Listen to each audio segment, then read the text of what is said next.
Hello বন্ধুরা, আমি সঙ্গীতা। আশা করি আপনারা সকলেই ভালো আছেন। আজ শুক্রবার, সেপ্টেম্বর মাসের 5 তারিখ। খুবই সুন্দর রোদ উঠেছিল। কালকের তুলনাতেও আজকেও খুব রোদ উঠেছিল। সেই সুযোগেই আমি মাটিগুলো রোদে দিয়ে দিলাম, যেটা কালকে অল্প সময়ের জন্যই তুলে দিয়েছিলাম। মাটি প্রায় শুকিয়ে এসেছে, তবে একেবারেই শুকনো খটখটে করে দেবো না, মাঝামাঝিতে রাখবো যাতে ময়েশ্চার ভাবটা থাকে। যেহেতু এটা কিচেন কম্পোস্ট দিয়ে তৈরি, একেবারে যদি খটখটে করে নেওয়া হয় তাহলে মাটির গুণাগুণগুলো নষ্ট হয়ে যাবে। একটুখানি চুন মিশিয়ে দিচ্ছি, এইবার তুলে নেব। এতে মাটিটা খুব একটা ভেজাও থাকবে না এবং খুব একটা শুকিয়েও যাবে না, একেবারে মাঝামাঝিতে গাছও খুব ভালো হবে। আর প্রতিটা বছর কিন্তু আমি এইভাবেই শীতের সবজি করি। শুধু শীতের সবজি নয়, আমি গরমের সবজিও ঠিক একই রকমভাবে করি। শুকিয়ে গেছে যেহেতু, তাই ক্যারেটের মধ্যে তুলে দেবো, কিন্তু ক্যারেটের চারদিকে যেহেতু ফাঁকা ফাঁকা জালি জালি রয়েছে, সেই জন্য বেরিয়ে না যায়, চারদিক দিয়ে প্লাস্টিক দিয়ে দেবো। এখন আপাতত ভরে রাখবো, তারপর আরেকটু মাটি রোদে খাওয়ানোর পর একসাথে অনেকগুলো চারা বসিয়ে দেবো। আসলে আমার ছাদটা তো খুবই ছোট, এখন থেকেই যদি গাছগুলো বসাতে থাকি তাহলে জায়গাটা আরও ছোট হয়ে যাবে। তাহলে শীতে আরও অন্যান্য গাছ করার জন্য যখন মাটি শুকনো করব তখন জায়গাই পাবো না।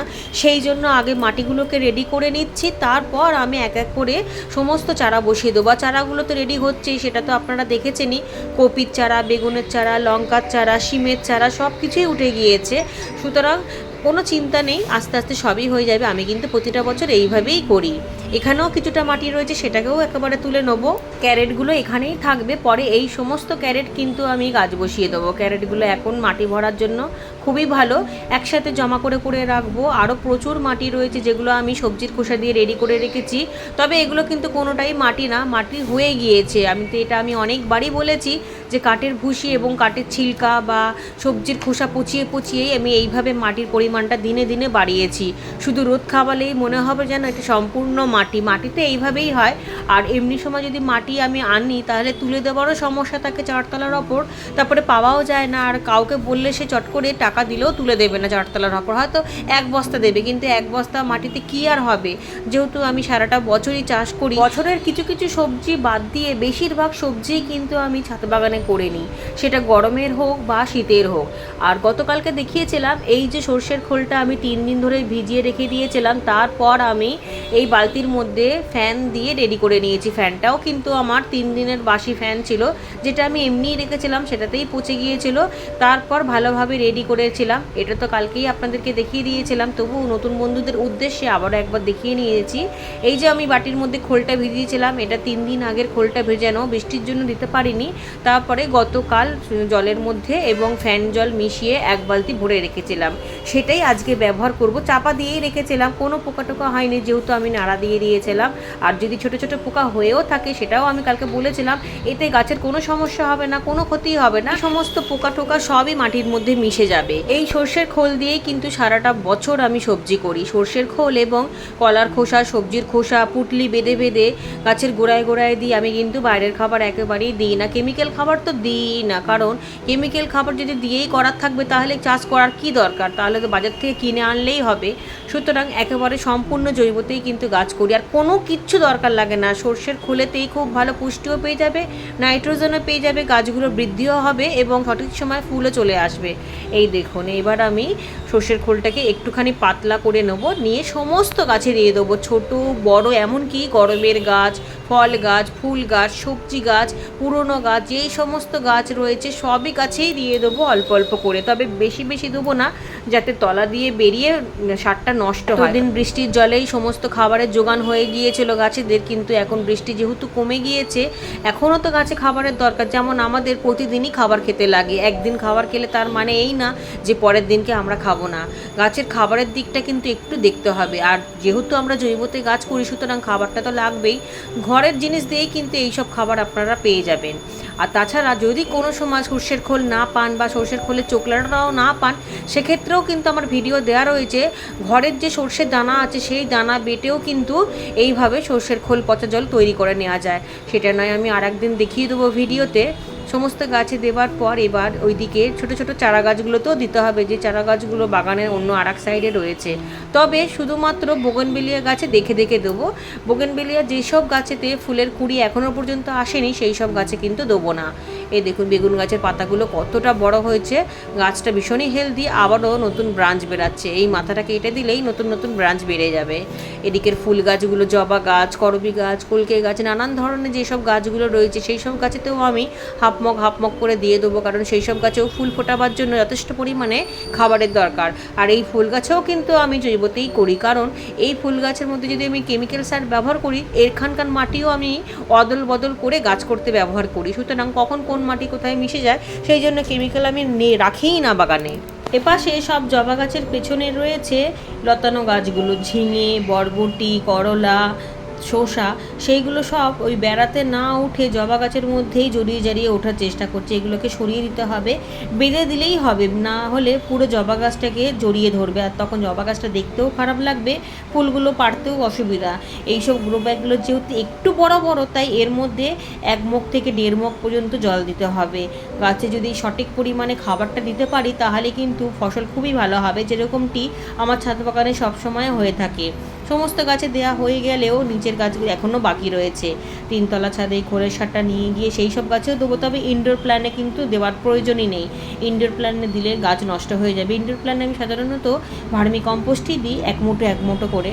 আর এই যে বোগেনভেলিয়ার কথা বলছিলাম, যে এইসব বোগেনভেলিয়াতে ফুল ধরে রয়েছে বা নতুন করে কুড়ি আসছে, সেই সব বোগেনভেলিয়াতেই কিন্তু আমি খোলের সার দিয়েছি। আর যেগুলো ঝিমিয়ে রয়েছে, যেমন ধরুন এই জবা গাছের পাশটাতে, সেইটা কিন্তু আমি দিইনি, কারণ বোগেনভেলিয়া গাছকে কষ্ট দিলেই, জলের অভাব দিলে, খাবারের অভাব দিলেই কিন্তু ফুল চলে আসে, কুড়ি চলে আসে।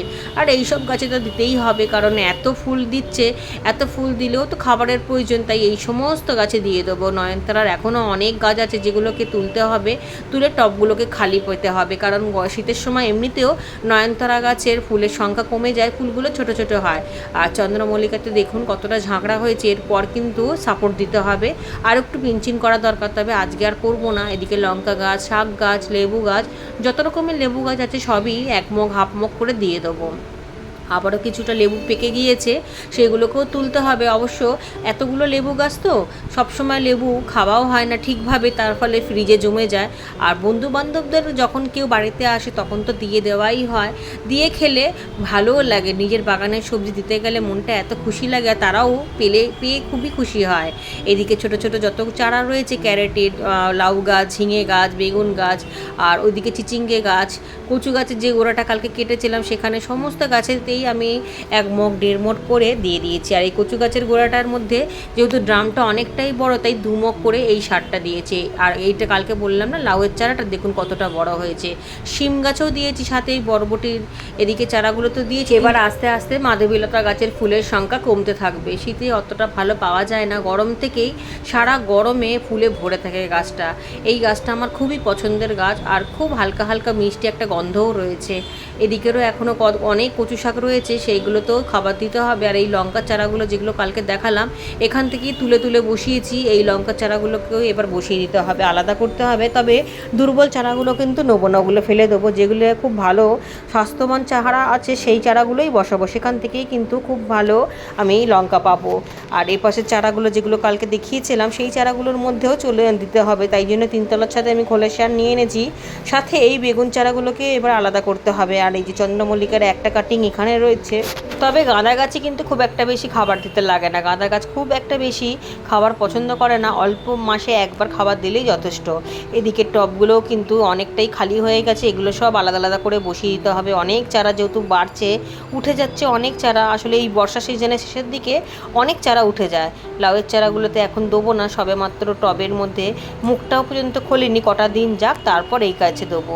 বাকি এখানে যে হলুদ গাছ, আদা গাছ রয়েছে, সমস্ত গাছেই কিন্তু আমি এই খোলের সারটা দিয়ে দেবো। উপরে যেতে হবে, আজকে আবার একটুখানি কীটনাশকও দিয়ে দেবো। আপনাদেরকে 3 দিন আগে বলেছিলাম যে 3 দিন পর পর মানে 3 দিন একদিন দিলেন, তারপর 2 দিন বাদ দিয়ে আবার একদিন দেবেন। এরকম আবারও 2 দিন বাদ দিয়ে এরকম 3বার দিলেই কিন্তু গাছের দিয়ে পোকা টোকা মিলিবাগ টিলিবাগ একেবারেই নষ্ট হয়ে যাবে। আর নষ্ট হয়ে গেলে তখন শীতের চারা আপনি আরামসে করতে পারেন, কোনো অসুবিধা হবে না।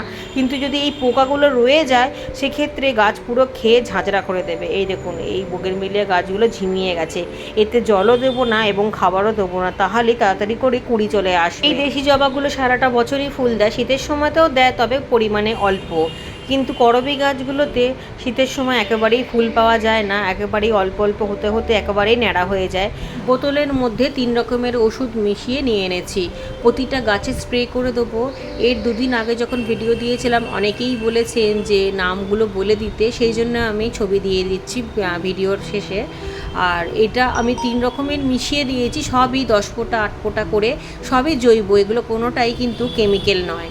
এইটা 3 দিন ধরে দেবেন, আমি যেমন বললাম 3 দিন পর পর না, মানে 2 দিন 3 দিন পর পর এইভাবে 3 দিন দেবেন। 3 এরকমভাবে দিলেই কিন্তু আর প্রয়োজন পড়বে না, এতেই যথেষ্ট। সমস্ত পোকা মাকড় কীটনাশক রোগ টোগ যা আছে সব পিঁপড়ে ঠিপড়ে যা আছে সবই চলে যাবে। আর এক বন্ধু জিজ্ঞাসা করেছে বরবটি গাছে প্রচুর জাপ পোকা হয়েছে, এটা কিন্তু আমি অনেক দিন ধরে বলছি, শিম গাছে এবং বরবটি গাছে কিন্তু জাপ পোকার মানে আক্রমণটা খুব তাড়াতাড়ি হয়, ছোট থেকেই কিন্তু লক্ষ্য রাখতে হবে। ঠিক তেমনই উচ্ছে করলা গাছে একবার বেশি বাড়াবাড়ি হয়ে গেলে তখন কিন্তু এটা ছাড়ানো খুবই অসুবিধা। এই দেখুন আমার বরবটি গাছগুলো কতটা ফ্রেশ, কারণ প্রথম থেকেই যত্নগুলো করতে হবে।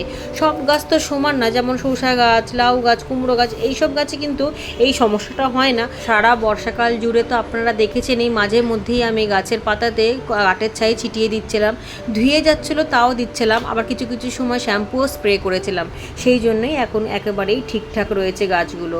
এই দেখুন এটার কথা বলছিলাম প্রোফেস সুপার, এটা 10 ফোঁটা দেবেন।